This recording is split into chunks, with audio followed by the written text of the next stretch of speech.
Hello, who are you and what do you do? Hello, I'm Justin McMurray. I'm the co-founder of Somewhere HQ. Okay, I need to ask this first. Why Somewhere? Why the name? Somewhere is this place that we all imagine where we can find a place where we can love to work. And so we called it this unusual name because we're all about helping people and companies find cultural fits. And everyone feels like there's that place out there somewhere that they'll find, and that's why we exist. I just introduced you to our editorial stuff in the other room, and I said, hey, listen, guys, this is Justin. He's going to create the CV of the 21st century. And you said basically, oh, come on, dude, stop saying such shit. How to describe Somewhere then? Yeah, the reason I reacted like that because a lot of people say, oh, right, you're doing like a cool CV. And I think, no, that's not right, because we actually think that CVs are part of the problem. You know, the whole thing about cultural fit is about the intangibles, about what type of person you are and what type of place the company is. And you can't really glean that from a CV and you're writing about your skills or your years' experience. They're not the really important determinant things to successful work. So we don't want to do a rich CV. We want to throw them out and throw job descriptions out as well and actually create a new basis upon which we introduce people and companies. I mean, I think Margaret introduced you to us. She said, hey, listen, there's this guy, he's called Justin, he's doing a great CV thing. Shouldn't he speak on Eureka about being innovative and all this stuff? I like this stuff right from the start, but I asked myself, speaking about Gruenderszene, if we hire a person, we always look for 60% personality and 40% skills, I would say. My idea of big companies such as, I don't know, Siemens and Co. is that they look more for the talent stuff, like from a skill perspective. Okay, where did you go to? Which business university? Like which companies did you work for? What's your perspective on this? I mean, is it hard to sell this stuff to companies? It depends what companies. So I've worked for big companies myself. I remember my first job out of university was working for IBM, and they're a very different type of beast. You know, they have these like machine-like processes to interview people, and to be honest, it didn't really suit me. And so one of the driving ideas behind Somewhere was that we could help smaller, more interesting, creative companies showcase what their culture is really about, because culture is important for small companies. So we don't actually want to target really, really big companies because they're a minefield, to be honest. A company of like 10 to 50 or maybe 100 or 200 employees is perfect for us because, you know, culture is a lot more important. Does it work as a marketplace, attracting companies and people interested in a job? Or is it more, okay, I'll give you some kind of portfolio of great people and you can contact them? There are two things. So we only launched our beta last month. And what we initially did for our first release was allow companies to create their own cultural profile and then create a custom process by which people could apply to them. And they could choose questions. So, you know, maybe a movie company would say, you know, what are your 3 favorite movies and why? Or maybe another company would ask, why aren't you doing a startup? And all these sorts of interesting screening questions. So that was our first release product, and we've already got fantastic traction with that. We do imagine going towards a bigger marketplace model where we can actually introduce both people who are looking for interesting places and companies who are going to connect with them. I see people tending to compare. If you're probably at an event, they say, oh, are you like a MySpace or Twitter for CVs or so? A Facebook? Yeah, is this true? Or maybe an Instagram with Facebook mixture? Is it that you create something completely new, a new experience, or do you have role models in a way? It's a very good question. It's easy to talk about Somewhere as a place which is sort of a better type of recruitment destination, but we don't see it ourselves like that at all. In some ways, we are trying to create an entirely new category, so that it's not about jobs, it's actually about building a talent pool, and a talent pool that actually fits your culture. So there aren't any really great comparisons out there. Of course, I've gone through and tried to do this process before. Maybe we're a little bit like About Me for cultural fit, or our model might even be a little bit like Get Satisfaction, where, you know, there's a community and a web service, but it can also be integrated into their own site, and it's a bit of a marketplace as well. Let's speak about the persons behind Somewhere, like how many people work there, who are the founders, how did you come to all this stuff? Tell us a bit about the background of the whole project. Well, I was in London, last year, I think, and someone actually, I was having a conversation with a couple of colleagues, and we're talking about work satisfaction, and someone said the quote, "If you love what you do, you'll never work a day in your life." And that infuriated me. I was so annoyed by it because it's not the experience that most people have. And there's no answer to the why or the how you actually get to that position. So I resolved to basically do something about it and quit my job and move to Berlin. So I've got a team which is disconnected and all around the world. About 4 people are involved at the early stages in London, in Sydney, and in Berlin. And here is kind of the core team where I have some of the development in Berlin and a couple of interns and stuff like that. But it's time to get our team together and actually build this up. Did you see the Facebook movie?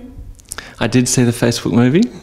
There's this one scene where they're arguing about the business model, basically, right? There's this one guy, he wants business ads next to all the stuff, to the profiles, and then there's the guy saying, "Listen, we do not know yet what the Facebook is. We need to do something for the users, and the money comes later on." Right. I mean, introducing the question I have to you obviously is, how do you make money? Although I can totally understand sometimes it's about creating a new experience and innovation. But do you have an idea of how to make money?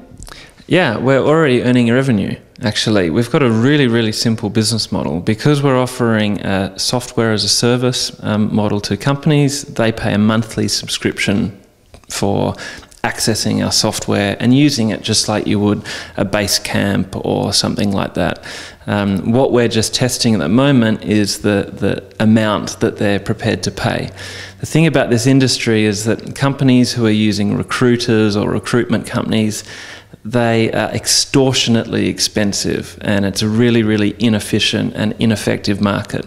So we'd love to come in and provide a really, really great value price, fixed price every month, which would allow a small or medium company to meet and get introduced to a bunch of interesting people. So our business model actually is really, really strong and rigorous. What's your sales pitch to companies explaining the business model?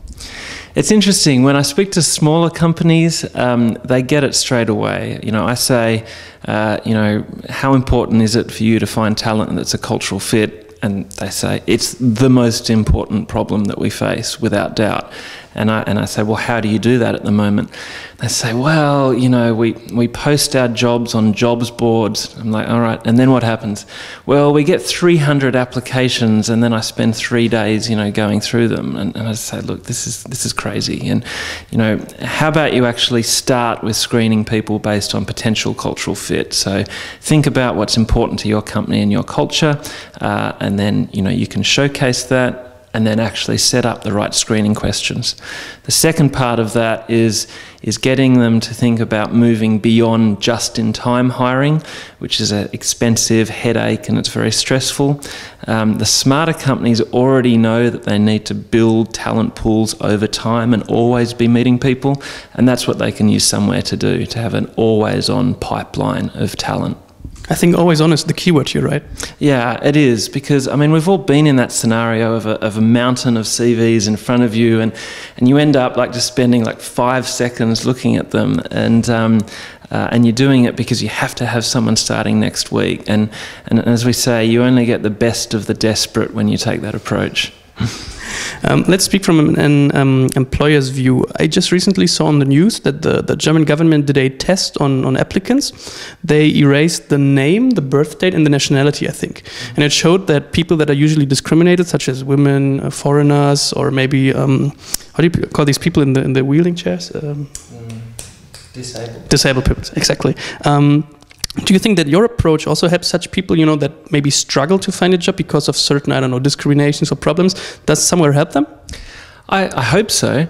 We use the site for ourselves, and it's a really interesting experience. Someone applies, and instead of saying, how old are you or what university, we don't even ask any of those questions, right? We ask questions like, share your favorite travel photo, or share a link to something that you think is awesome, or what are the 3 things that you really want to learn, or what are you proud of, right? And you receive this application, and you get this real sense of connection and intimacy and a really, really good insight into what the person's really like. And that's more important than any of these kind of minority descriptions. So even for us, we're starting to feel like it's a much more human type of service where actually, you're finding out about the real people, not these numbers or CVs. What I ask myself, if somewhere is about who you are instead of what you do, isn't it hard to find some kind of, standard version of standard questions, like a kind of standard profile, because you need to compare them, right? It is difficult, and that's why we allow companies to choose their own questions. And it's not that skills aren't important, but they're not the most important thing for a lot of these new and upcoming companies, because a lot of them are doing brand new things, and so they need someone to be able to use Photoshop and shoot a film and do some front-end code and pitch to an investor or whatever it is. They're hybrid people anyway. So when we speak to all these young up-and-coming people, it's like, well, what do you do? They say, well, I do a bit of this, and I do a bit of that, and I have my blog and my project. So they don't even fit into traditional jobs anyway. So what we just make sure is that we ask for broad shape. Are you creative or technical or strategic, and things like that. As for the standard questions, well, it's interesting to compare someone's favourite travel photo with someone else's. It gives sort of an insight into their sense of adventure and something like that. Okay, I see. Speaking about adventure, last question before I ask you for your perspective. How about investors? Investors are very, very interesting. We've been bootstrapping up until now for 6 months. We launched our beta recently, and it just sort of took off. We've got a bunch of companies in London, Berlin, San Francisco, New York, and of course Sydney, who are actually using the software now. So we're sort of running to catch up with the use of the software. So I'm now having some conversations with investors, and as you can imagine, it's crucially important for us to find investors who are a cultural fit with us. What we think we're doing is radically disruptive. It's not just like building a better mousetrap or building another photo sharing website. It's radically disruptive around how we tackle this mega industry of recruitment that we think is really bad. So it's important to us to find angels or maybe seed investors who have this appetite for disruption and really, really get the vision of what we're doing. We're not just doing this because we think it's fun. We think we can actually help people become happier at work. And that's a good reason to get up in the morning. Okay, that's a nice goal. That's true. If I see you in 12 months, what will have changed? What did you reach? Which goals? What did you complete? Well, you won't be surprised to say is that we'll have a fantastic team in place, and we'll have an incredible culture, which is an absolute joy to work with. We want to get our product right first. We don't want to scale too early. We come from a lean startup methodology, so we're always learning and speaking to customers and refining and making changes. So our next priority is to really refine the product, and so we get to a point where people are chewing our arms off, to get to the product, and then we'll think about scaling. So in 12 months' time, we'd love to be in 10 to 15 cities with really strong and thriving marketplaces, and we'd love to have seen a bunch of our customers actually working at these places that they found through us, because that's why we're doing it. Okay, well, I have a good feeling about you guys. I'm curious. Well then, Justin, obviously, thanks. Maybe say the URL again, by the way. Somewherehq.com. Exactly. Go visit it, and good luck. Cheers. Thank you.